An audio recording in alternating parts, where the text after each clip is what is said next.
2x2, the most hated event.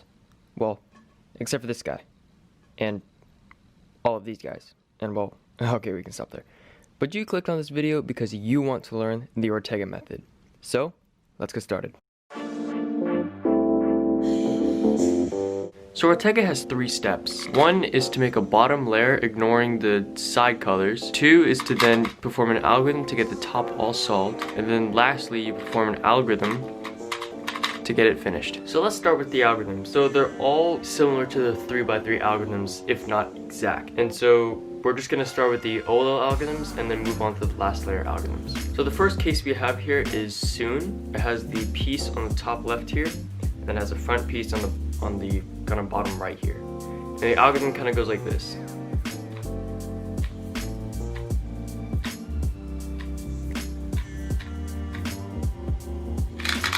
So if you already didn't know, that's exactly the same as this 3x3 algorithm, kind of like the fish with the piece in the front.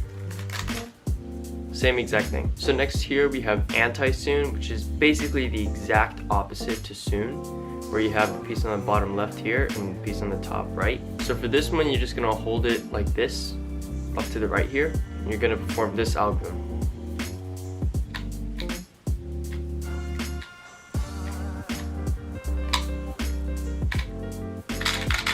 So also, if you already didn't know, that is the exact same to the anti-soon on the 3x3. So if you just hold it in the back here, same exact algorithm. Next we have pi, the 2 pieces here, and the kind of opposite faces here. So it goes like this: F double sexy, F prime.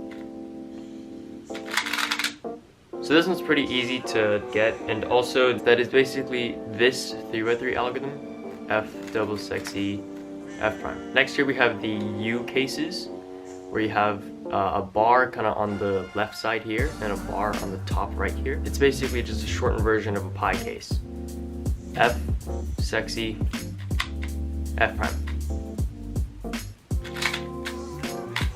And this is also a 3x3 algorithm that you should know even for beginners. So next here we have an L case, where you have diagonal pieces up here and you have one in the front. The algorithm goes like this.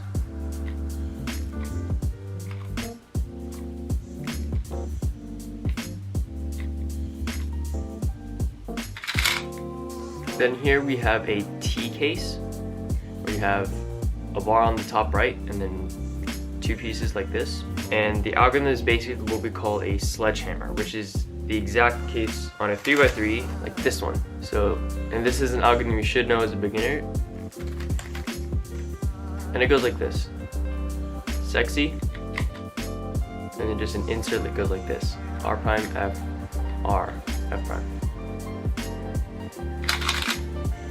And then lastly we have the H case, where you have a bar in front here and a bar in the back like this.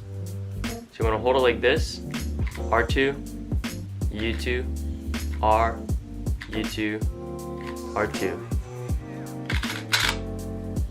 So you should know a few of those algorithms. If you don't, they're pretty easy to learn and understand. But now we're going to move on to the last layer, or PLL algorithms. So there are 6 algorithms in total, and the first one we're going to learn is this one, where everything is solved except for these 2 pieces, which need to switch. And this can be done with a T-perm or a J-perm. Those are the 2 algorithms that I find fastest. You should know those in 3x3, so this shouldn't be too difficult. I'm just gonna put T-perm on the top here, but you can use J-perm if you can do that one faster.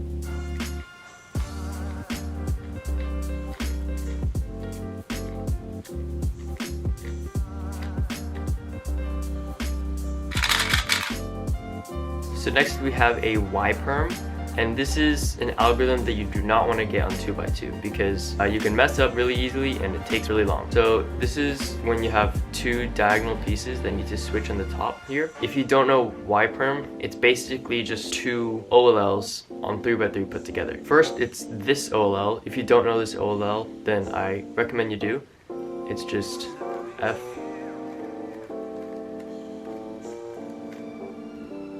So that's the first part to Y-perm. And then it's just a sledgehammer, which is this case, which I talked about earlier. So now going through it slowly, this is a wiper.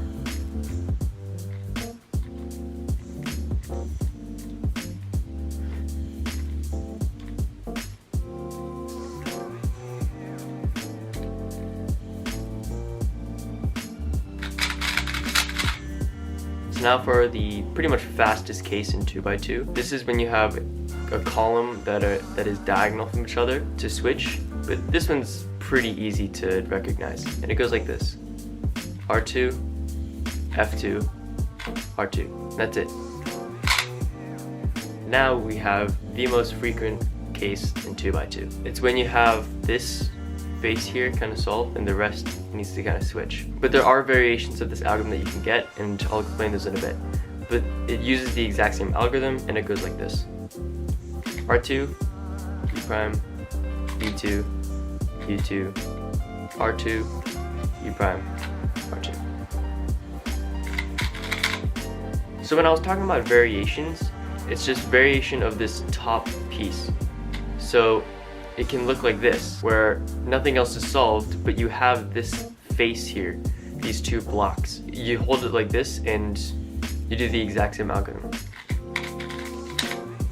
And then you just have an AUF. So then we have this case, which is kind of like an upside down L, and pretty much nothing else is solved. And it goes like this.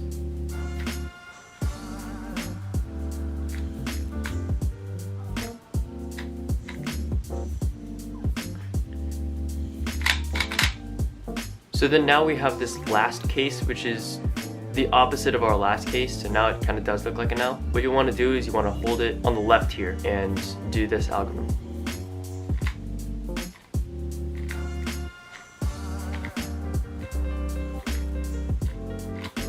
So I know that seems kind of long, but for this case you can really spam it.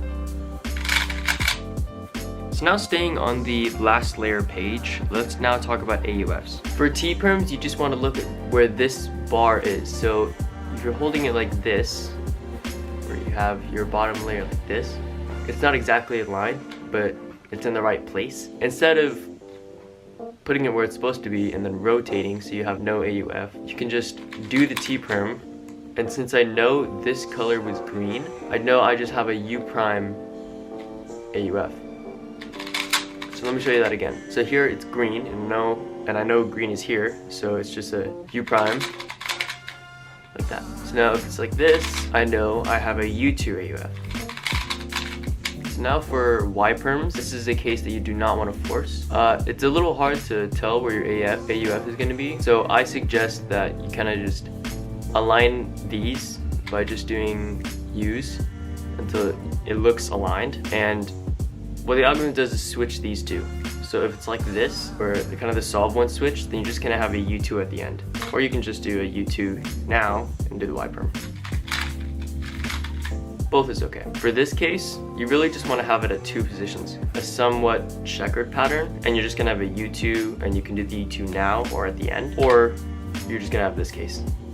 Pretty simple. For this upside down L case, if the piece here is on the right, then you're gonna have no AUF. But if it's on the left here, then you're gonna have a U2 AUF. And lastly, for this case, if the top piece is towards you, then you're not gonna have an AUF. But if it's in the back here, you're gonna have a U2 AUF. And both of those, you can just do the U2 first or last, just whatever fits your preference. So now let's talk about the first layer. So the first layer, you always want to take advantage of your scrambles. So I just hand scrambled this and just see where it took me. I'm gonna do yellow. So I can see here that I have this piece up here, and instead of doing this and then inserting it, what I can do is actually just do an R2 and it puts it into place, and then I can just move on. But one helpful case that I found was this. So I have a piece down here and I have a piece facing upwards like this. And instead of orienting this so that it's not facing upwards, what you can do is just place it where if you to do an R2, that would move this bottom piece to then link up with this top piece. Now all you have to do is just place it where it needs to be and insert it. So a big part about first layer is to figure out where your block is. And that'll come in handy for pretty much everything. You want your block to be either in the front or to the left here, because out of all the algorithms for the last layer, the bar is either going to be here or in the front. That's where you want it to end up. So here I'm going to do red. I can move this piece to be out here, put this one back in, and then insert this piece. And I know this yellow is going to end up here, so I know my bar is going to be in the front. Just like this. And I can insert this piece by doing this. And now I know my bar's in front. I have this case, and all I have to do is rotate and finish it off. So next we have this case. I'm going to be doing white. It is very helpful to be color neutral on 2x2, so it gives you a lot of options of what to do. So then you can figure out where the bars are and what your best option is. So I'm putting my money on white here, so I know that this doesn't match up. So I know that these two, when I insert them, is not going to make a bar, and my bar is going to end up over here. So I can put this to the back here. I can insert this piece, and that just leaves me with a normal insert. I have an H case, and I have this case, and I know that this is orange, this is red, so I know I'm gonna have a U2 AUF. So that's it for this video. I hope you guys enjoyed. If you guys have any questions on this Ortega method, then leave it in the comments below. I hope this video was helpful to you. Make sure to slap like, subscribe, and peace.